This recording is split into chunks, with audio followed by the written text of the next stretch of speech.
अटल चषक फुटबॉल स्पर्धेत आजपासून उपांत्य फेरीतील सामने खेळवण्यात आले.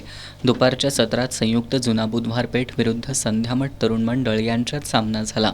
पूर्वार्धात संकेत जाधव, रविराज भोसले, सचिन मोरे, रिंकू शेठ या बुधवार पेठ संघाच्या खेळाडूंनी वेगवान चढाया केल्या. 33व्या मिनिटाला सचिन मोरेनं गोल करून बुधवार पेठ संघाला 1-0 अशी आघाडी मिळवून दिली.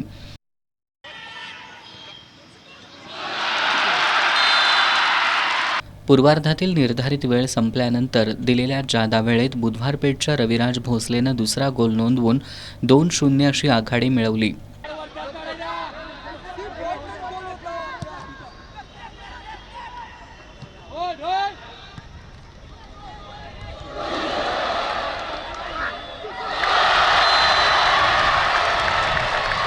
संध्यामठ संघाला पूर्वार्धात एकही गोल नोंदवता आला नाही.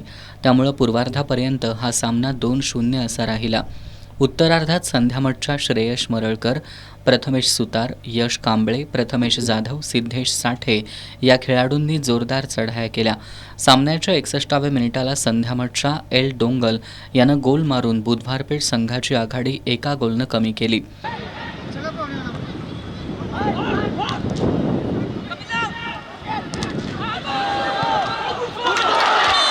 संपूर्ण वेळेत संध्यामठला संयुक्त जुना बुधवार पेठ संघाची बरोबरी साधता आली नाही.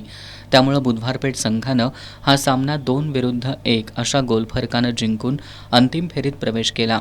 बुधवार पेठचा रविराज भोसले सामनावीर तर संध्यामठचा सचिन गायकवाड लढवय्या खेळाडू ठरला.